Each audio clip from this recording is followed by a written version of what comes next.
Cabinet मंत्री गणेश जोशी जी आज हमारे साथ मौजूद हैं बातचीत करने के लिए। सर, आपका ड्रीम प्रोजेक्ट सैन्य धाम लगातार गतिमान है, किस रूप में आप देख भी रहे हैं, कई बार निरीक्षण भी कर चुके हैं। क्या लग रहा है सर, कब तक इसको पूरा फाइनल कर दिया जाएगा? देखिए, ये सैन्य धाम देश के प्रधानमंत्री नरेंद्र मोदी जी की परिकल्पना और पुष्कर सिंह धामी सरकार का ड्रीम प्रोजेक्ट है और जिसको पूरा करने का सौभाग्य सैनिक कल्याण मंत्री होने के नाते मुझे मिला है। लगभग फिनिशिंग स्टेज पर है और दिसंबर के बाद किसी भी हम यहाँ की वीर माताओं को, वीर नारियों को, यहाँ की जनता को उसको समर्पित करेंगे। और मैं बड़े विश्वास के साथ कह सकता हूँ कि जिस प्रकार लोग बद्री, केदार, गंगोत्री, यमुनोत्री को देखने जाते हैं, जब यहाँ पर आएंगे इस पांचवें धाम सैन्य धाम को देखने अवश्य आएंगे, क्योंकि ये कोई मेमोरियल नहीं है। भारत की सेना में दो सैनिकों की पूजा होती है, बाबा हरभजन सिंह और बाबा जसवंत सिंह। उनके मंदिर इसमें हैं, म्यूजियम इसमें है, थिएटर इसमें है, लाइट एंड साउंड शो के माध्यम से वीरता की पिक्चर्स में दिखाई जाएंगी। और इसका जो मुख्य द्वार है, देश के पहले सीडीएस उत्तराखंड के गौरव, जिन्होंने कहा था कि पाकिस्तान और चाइना एक साथ हमला करे तो हमारी सेनाएं उनसे लड़ने में सक्षम है, अचानक हमें बीच में छोड़कर चले गए, मुख्य द्वार उनके नाम पर है। और इसमें हमने पूरे प्रदेश के 1734 शहीद परिवारों के उन शहीदों के आंगन की पवित्र मिट्टी को हम लेकर आए हैं।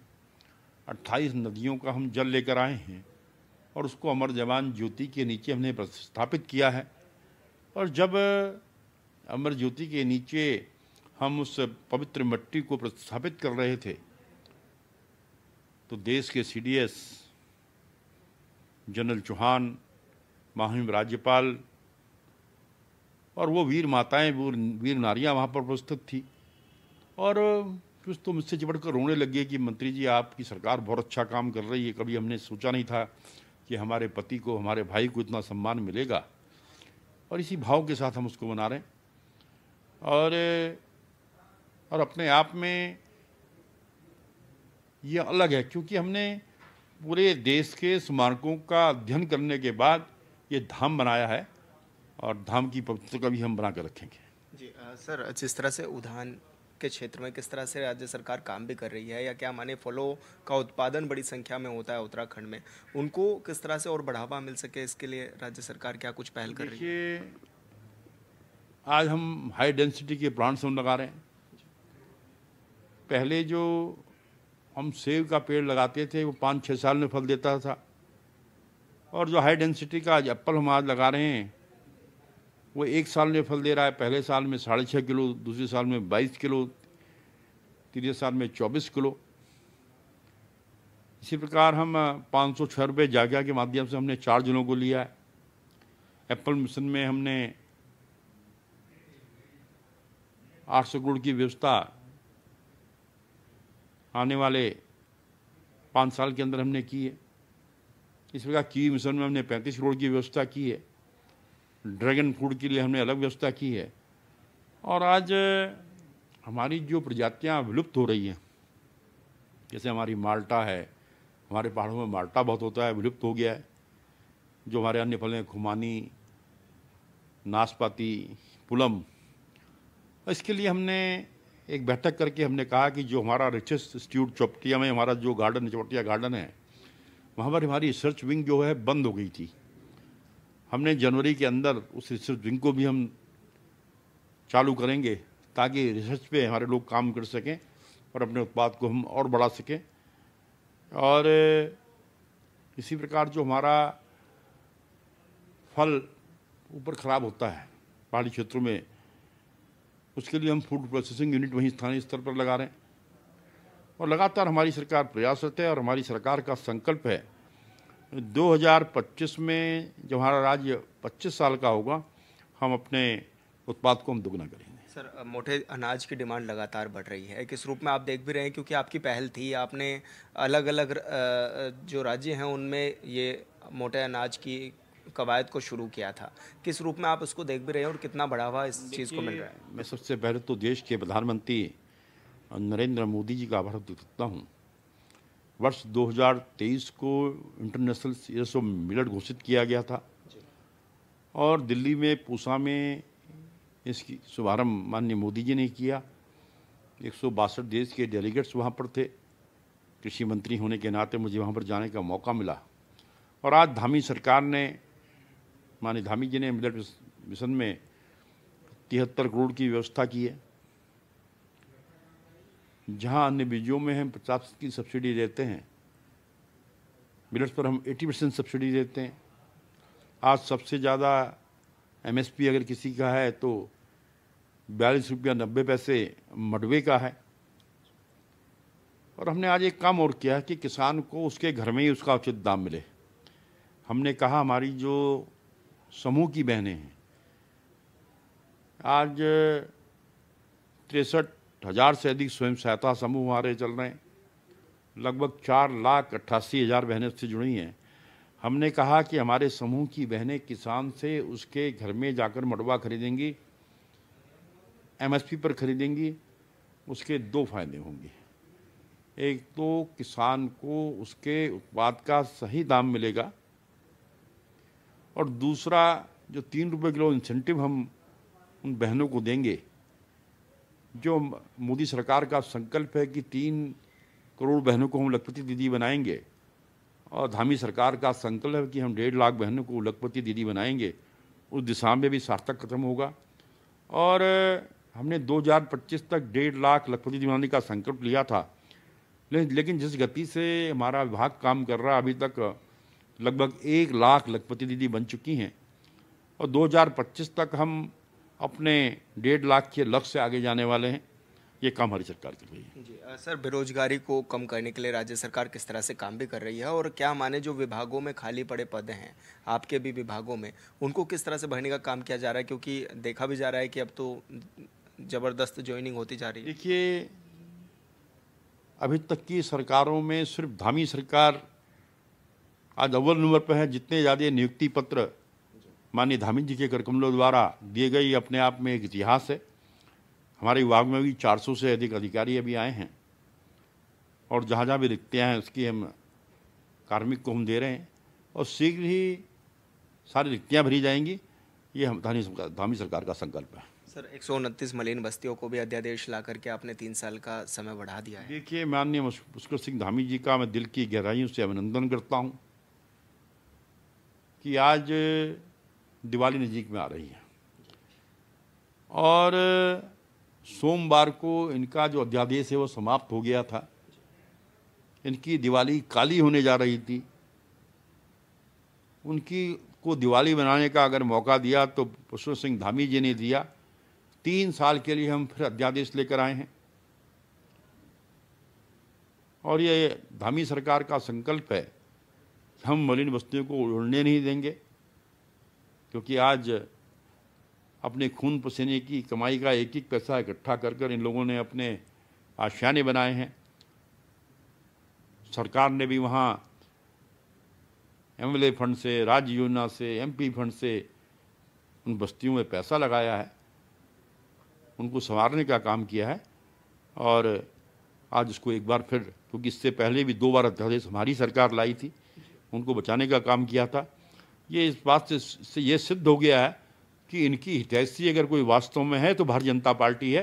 ये कांग्रेसियों के ऊपर एक तमाचा भी है, क्योंकि कांग्रेस हमेशा बस्तियों की राजनीति करने की बात करते थे, लेकिन उन्होंने उनके भले के लिए आज तो कुछ नहीं किया। सर केदारनाथ सीट पर उपचुनाव होने हैं और ऐसे में लगातार कांग्रेस जो है वो हमलावर भी है आप लोगों पर और लगातार कई तरह के आरोप भी लगाती है, चाहे वो सोना चोरी के हो या फिर अलग अलग तरह के आरोप। जिन्होंने 60 साल तक लोगों की जेब में डाका डाला कि हो, चोरी की हो, तो कहते हैं ना, चोरों को सब नजर आते हैं चोर। हमारी सरकार पूरी ईमानदारी से काम कर रही है। जहाँ जहाँ भी भ्रष्टाचार हुआ, भ्रष्टाचारियों को जेल भेजने का काम इस सरकार ने किया है और केदारनाथ का कायाकल्प अगर किया तो प्रधानमंत्री मोदी जी ने किया है। 2013 में आपदा के बाद जो केदारनाथ की स्थिति थी, अगर आज आपको देखें तो आपको परिवर्तन नजर आएगा। और वहीं जुलाई की आपदा के बाद एक 10 करोड़ का पैकेज माननीय पुष्कर सिंह धामी जी ने प्रभावित लोगों को दिया है, जिसमें वहाँ के खच्चर वाले, छोटे दुकानदार व अन्य जो उससे प्रभावित वो लोग हैं, लगभग 5,600 लोगों को ये मदद देने का काम किया है। धामी सरकार ने किया है, धामी जी ने किया है, और इसका संदेश आज पूरे क्षेत्र में है। और मैं पूरे विश्वास के साथ सकता हूँ कि अभी 6 दिन में अभी वहाँ लगा कर आया हूँ कि भारतीय जनता पार्टी उस सीट को भारी मतों से जीतने वाली है। सर, विकास के क्षेत्र में तो आप लोग काम कर ही रहे हैं, लेकिन महिला अपराध में कहीं ना कहीं पीछे रह गए। वो देखा भी जा रहा है कि जहाँ कहीं भी अगर अपराध हुए हैं, अपराधी सलाखों के पीछे हैं। बहुत शॉर्ट समय पर 24 घंटे के अंदर उन लोगों की गिरफ्तारी हुई है। और ये कहना कि हमने इसमें कुछ नहीं किया, ये तथ्यहीन है। और जागरूक घटनाएं उठा कर देखें, जितनी भी घटनाएं घटी हैं, आरोपियों को तुरंत गिरफ्तार किया गया। जी सर, राष्ट्रीय खेल होने जा रहे हैं उत्तराखंड में, किस रूप में भी देख रहे हैं कि अपने युवा जो हैं वो बढ़ चढ़ करके हिस्सा ले सकेंगे? देखिए, राष्ट्र हमें सौभाग्यशाली है कि राष्ट्रीय खेलों का आयोजन हमारे प्रदेश में हो रहा है, और जिससे यहाँ के युवाओं को भी प्रेरणा मिलेगी। और मैं निश्चित कह सकता हूँ कि जब राष्ट्रीय खेल यहाँ पर होंगे, आप देखना पदकों में भी यहाँ के हमारे युवा आगे आएंगे, क्योंकि निश्चित ही जब अपने स्थान पर होता है तो उसका जब स्थानीय जनता उत्साहवर्धन करती है तो खिलाड़ियों का उत्साह भी बढ़ता है। जी सर, अंतिम सवाल मेरा ये है कि अभियान आप लोग चला रहे हैं, सदस्यता अभियान, किस रूप में आप इसको देख भी रहे हैं, और बीजेपी से कितनी बड़ी संख्या में लोग जुड़ते हुए नजर आ रहे हैं? देखिए, आज भारतीय जनता पार्टी को जो लक्ष्य केंद्र ने दिया था, हम उससे आगे निकल चुके हैं। हमारे यहाँ के प्रभारी कुलदीप जी को हमारे राष्ट्रीय अध्यक्ष नड्डा जी ने सम्मानित भी किया है, और अभी तो अभियान चल रहा है। अभी देखिए, मैं तो लगता है कि पूरे देश के अंदर उत्तराखंड स्वच्छता में सबसे आगे निकलने वाला है। धन्यवाद सर। हॉर्नबिल टीवी से बातचीत करने के लिए कैबिनेट मंत्री गणेश जोशी जी को आप सुन रहे थे, जो कि राज्य के तमाम विषयों पर हमारे साथ बातचीत कर रहे थे। हॉर्नबिल टीवी के लिए देहरादून से विशाल गर्ग। विधायक खजानदास जी हमारे साथ मौजूद हैं। सर, जिस तरह से राज्य सरकार अब 3 सालों के लिए अध्यादेश लेकर के आई है और दोबारा से मलिन बस्तियों के लिए, किस रूप में आप देख भी रहे हैं, क्या कहेंगे? आज सबसे पहले मैं माननीय मुख्यमंत्री जी का दिल की गहराई से बहुत बहुत धन्यवाद ज्ञापित करना चाहूँगा कि अध्यादेश लाना बहुत ज़रूरी था मलिन बस्तियों को बचाने के लिए। और माननीय हाईकोर्ट का जिस तरह से आदेश था अतिक्रमणों को हटाने के लिए, उसके निमित्त पहले 18 में लाया था, उसके बाद जो है 21 में फिर दोबारा लाया और तिबारा इस समय लाया। तो मेरा यही कहना है कि अध्यादेश तो आ गया है और आ जाएगा, किंतु सवाल इस बात का है कि अभी मलिन बस्तियों का अस्थायी समाधान भी हम सबको निकालना पड़ेगा, क्योंकि मालिकाना हक देने के लिए हमको नियमित करने के लिए कार्रवाई को आगे बढ़ाना पड़ेगा। क्योंकि मलिन बस्तियां तो अब नहीं कह पाएंगे, इसलिए नहीं कह पाएंगे कि मलिन बस्ती होती जो झुग्गी झोपड़ी वाली हो, किंतु वहाँ पर सीमेंटेड मकान बन गए हैं। सरकार ने पानी की व्यवस्था कर दी गई है, सड़क की व्यवस्था कर दी गई है, बिजली की व्यवस्था कर दी गई है। जो समाज के लिए जो व्यवस्थाएं दी जाती है वो सारी व्यवस्थाएं वहाँ पर है।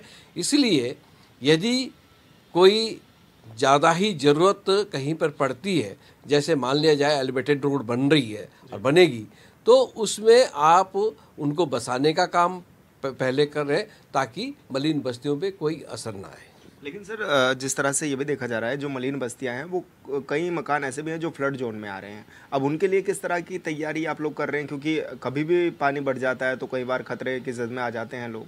देखिए, एलिवेटेड रोड बननी है यहाँ पर, चाहे वो बिंदाल हो चाहे रिस्पना नदी पर हो।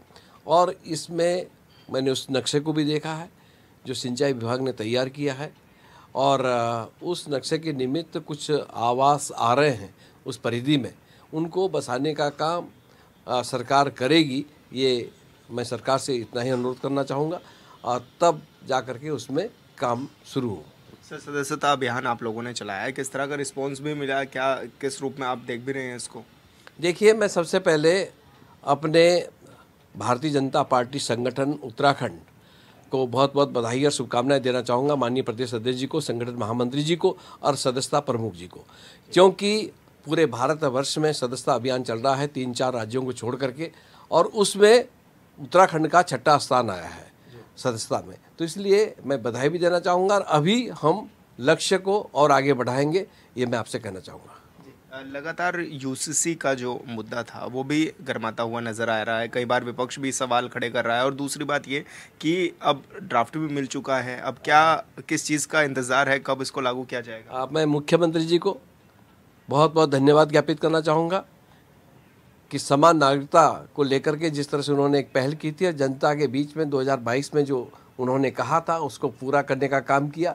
उसका ड्राफ्ट तैयार हो गया है, उसका अध्ययन हो रहा है, और मुझे लगता है कि आने वाले 9 नवंबर में माननीय मुख्यमंत्री जी इसको लागू करेंगे और ये सबके लिए एक समान कानून बनेगा, चाहे कोई भी हो, किसी भी जाति धर्म से जुड़ा हुआ हो, सबको एक जैसा कानून मिलेगा। तो इसलिए मैं अपनी सरकार का दिल की गहराई से बहुत बहुत धन्यवाद ज्ञापित करना चाहूँगा। केदारनाथ में उपचुनाव भी हैं, किस तरह की तैयारियां हैं, किस रूप में आप लोग देख रहे हैं? देखिए, भारतीय जनता पार्टी हमेशा तैयार रहती है, चुनाव कभी भी हो, चुनाव छोटा हो बड़ा हो, कार्यकर्ताओं को एक प्रेरणा देने का काम हमारा संगठन करते रहता है, और संगठन हमारे हिसाब से मजबूती से काम करते रहता है और दिशा निर्देश समय समय पर देते रहता है। इसलिए केदारनाथ का चुनाव, जो उपचुनाव होने जा रहा है, वो सीट खाली हुई थी।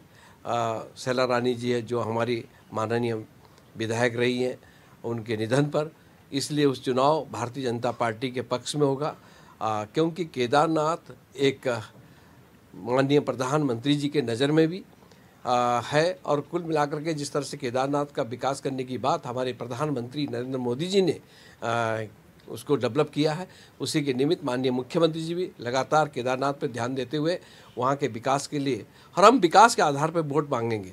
इसलिए मैं बड़े विश्वास के साथ कहना चाहूँगा कि कार्यकर्ताओं के आधार पर भारतीय जनता पार्टी वहाँ पर जीतेगी। अच्छा, दूसरी ओर जो कांग्रेस पार्टी है उसने अपने पर्यवेक्षक बनाए केदारनाथ सीट पर और उन्होंने अपनी रिपोर्ट भी दे दी आगे, लेकिन अब प्रत्याशियों में कहीं ना कहीं असमंजस की स्थिति पैदा हो गई है। अलग अलग तरह से पार्टी में अब आरोप प्रत्यारोप का दौर भी आपस में ही जारी है। किस रूप में आप? कांग्रेस पार्टी हमारी मुख्य विपक्ष पार्टी है, उस पर टिप्पणी करना ठीक नहीं है। उनका अपना एजेंडा होता है, अपने आप वो तय करते हैं क्या उन्हें करना है, किंतु फिर भी जिस तरह से उनके अंदर जो भावनाएं बाहर छन करके मीडिया के माध्यम से और इलेक्ट्रॉनिक मीडिया के माध्यम से जो बाहर आ रही है, वो उनका आपस का मामला है, मुझे उस पर कोई टिप्पणी नहीं करनी है। सर, समिति बनाई गई थी ताकि निकाय चुनाव समय पर हो सके, लेकिन विपक्ष इसको लेकर के अब सवाल भी खड़ा कर रहा है कि समिति का भी कार्यकाल लगातार बढ़ रहा है और निकाय चुनाव की डेट भी नहीं आ पा रही है। देखिए, आपको